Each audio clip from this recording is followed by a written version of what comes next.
Ketika kita berbisnis, tahu-taunya mendadak kompetitor buka yang lebih besar di sebelah kita. Itu kan sama kayak Alfamart buka sebelah Indomaret ya. Iya, Betul dong? sama. Iya. Pertanyaan yang saya sederhana. Kalau Alfamart buka sama Indomaret, Mm-mm. ramean siapa?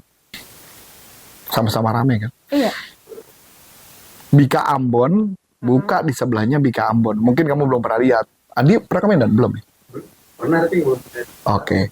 Jadi Bika Ambon tuh sepanjang jalan tuh ya, gang, itu Bika Ambon semua. Oh, Yang laku siapa? siapa aja? Entah. Yang laku adalah yang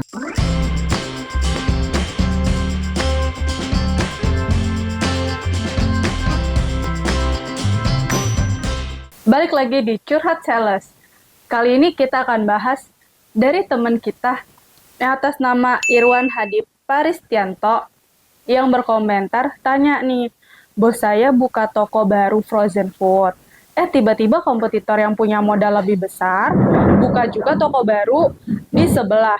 Bahkan opening store-nya dibuat akan lebih cepat daripada bos saya. Nah, gimana sih strateginya kalau misalkan memang ada kompetitor yang mau buka bisnis sama, punya modal besar, bahkan openingnya bakal lebih cepat. Kita harus gimana ya? Langsung aja kita tanya dengan Coach Arif. Halo Coach, halo, apa kabar Coach? baik. Alhamdulillah, oke langsung Iya. aja deh ya Coach ya. Ini Udah, ada udah yang- terlalu padat pekerjaan saya, udah mumet kepala saya. Ini keburu Coach Arif juga keluar kota lagi nih. Iya, nih saya 2 minggu nggak pulang lagi nih. Aduh. Oke Coach, ini ada yang nanya ya Coach.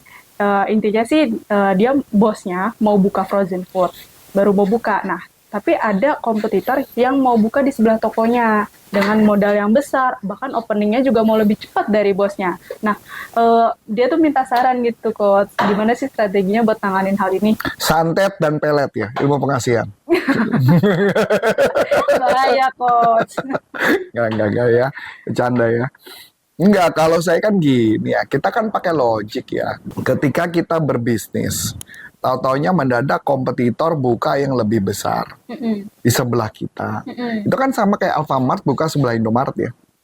Iya, Betul dong? sama. Iya. Pertanyaan yang saya sederhana. Kalau Alfamart buka sama Indomaret, ramean siapa? Sama-sama rame kan? Iya. Bika Ambon buka di sebelahnya Bika Ambon. Mungkin kamu belum pernah lihat. Adi pernah ke Medan? Belum ya? Pernah tapi belum. Oke. Jadi Bika Ambon tuh sepanjang jalan tuh ya, gang, itu Bika Ambon semua. Oh, Yang laku siapa?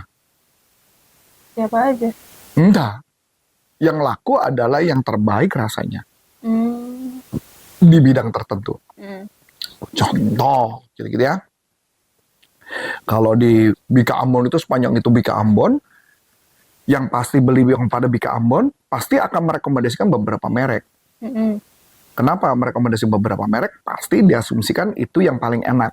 Hmm. Ya dong. Berarti kalau jual makanan berarti apa? Mana yang bisa paling enak Iya. dong? Bener dong. Itu satu dong. Rasa kan nggak bisa dilawan. Ya, Kedua, Palembang. Adi udah pernah ke Palembang? Nah, Bukankah sepanjang jalan juga jual pempek banyak banget? oh, oke kalau misalnya dia Tapi yang laku adalah orang yang dianggap yang terbaik sesuai dengan taste orang Jakarta. Yang target marketnya siapa? Bika Ambon juga sama. Saya lupa lah, ada 2 merek lah, 2-3 merek lah Bika Ambon di Medan. Tapi kalau mau yang halal, katanya beliau sama Haji Sulaika. Namanya udah tulisan Haji apa Hajah gitu, Sulaika. Kan udah persepsi kan? Iya. Iya. Kalau yang lain katanya dicampur ada apa, ada campur alkohol sedikit atau apa namanya, biasanya buat bikin kue kan ada tuh. Yang apa sih namanya saya lupa lah ya, bukan alkohol, apa namanya gitu kan, ada yang buat penyedap rasanya. Jadi balik lagi, semua tergantung Kualitasnya. persepsi. Kalau Haji Sulaika kan namanya udah haji, Ya, ya pasti halal. Kan balik lagi. Jadi kalau mama sebuah restoran, saya tanya, apapun penjualan kita, uniknya produkmu apa dibanding kompetitor? Udah, jawabannya itu dulu. berarti dicari dulu uniknya apa. Uniknya apa? Kalau nggak unik ya susah. Ya dong. Misalkan, kalau ditanya, makanya saya bilang Bika Ambon jualnya juga pinggir-pinggir Bika Ambon. Nah berikut, penjualan kan tidak hanya melalui di buka toko, tapi ada jualan bagaimana caranya jualan online. Iya. Emang kamu tahu kalau jualan online tokonya besar kecil? Nggak Enggak. tahu. Saya barusan tadi nonton, ada orang jual ayam geprek nagih, itu ternyata pelayannya nggak ada. Jadi mereka dikerek naik ke atas diturunin pakai keranjang, diturunin ke bawah. Oh iya. Nah, berarti pertanyaannya kenapa bisa laku? Karena selain unik, ya kalau uniknya juga masalahnya kan ada juga nggak bisa ngelihat kalau dikerekin gitu kan dia nggak ngelihat kalau dia pesannya pakai Gojek.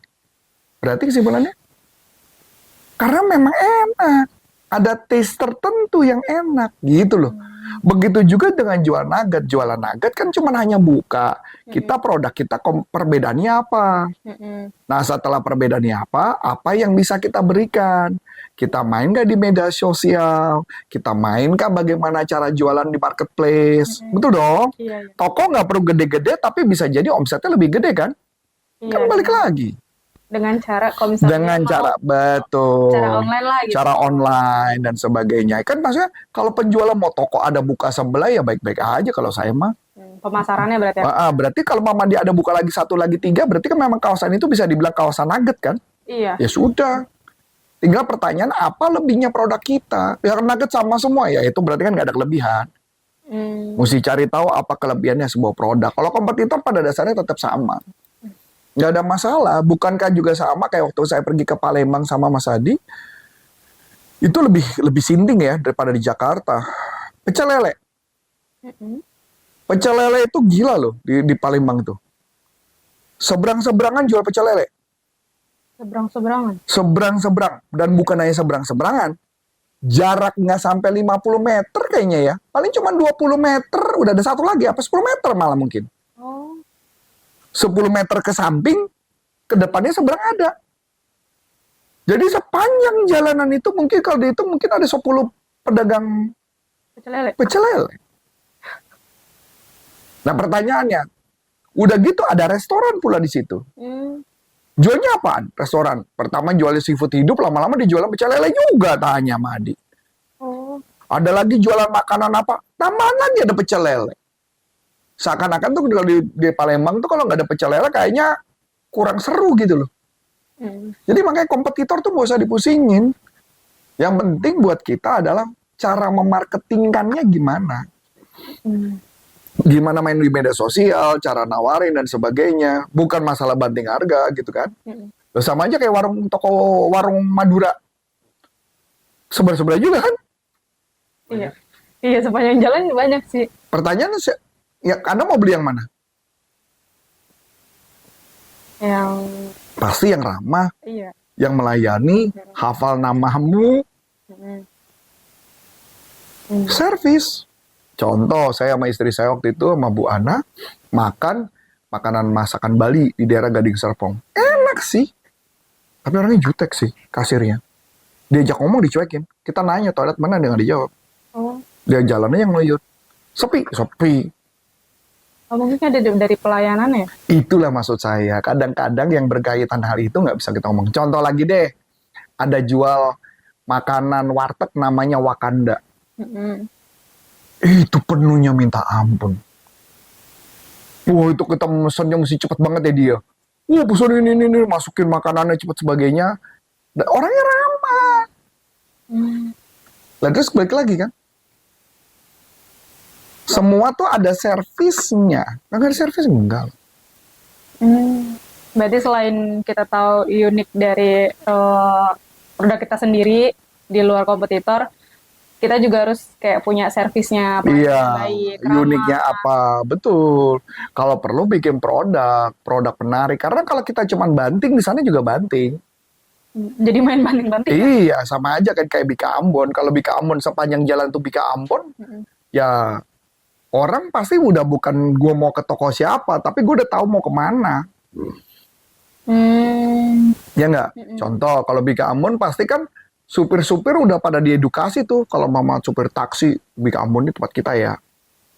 Mungkin kasih fee, mungkin. Oh, kayak ibaratnya ngasih rekomendasi. Iya, jadi marketing tuh banyak cara gitu loh. Jangan pusing dulu, ada kompetitor di sebelah, malah kalau perlu tambah satu lagi berseru. Karena kenapa? Jadi marketnya terbentuk. Oke. Berarti kan selain pelayanan servis, unik, Digital marketing, digital marketing. menerima pemasaran dengan cara metode apa. Oke. Ya dong. Mindset dari si pemiliknya itu juga perlu gak, Coach? Ya balik lagi. Balik lagi. Kalau mentalnya nggak berani ya udah pindah aja. Kalau berani ya hadapin. Kalau menurut saya, sebenarnya kenapa sih Alfamidi, Indomaret tuh bisa buka tempat di tempat sebelah-sebelahan? Karena yang kami tahu sebenarnya itu strategi mereka untuk ngebesarin market sih.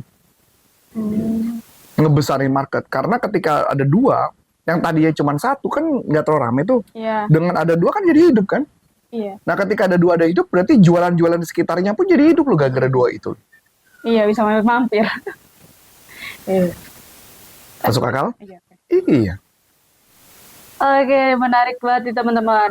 Buat yang nanya nih, udah puas belum dari jawabannya? Kalau misalkan masih belum puas, langsung aja tanya di kolom komentar. Atau buat teman-teman yang butuh jawaban dari Coach Arif, solusinya gimana tentang penjualan kamu, langsung aja tulis di kolom komentar ya.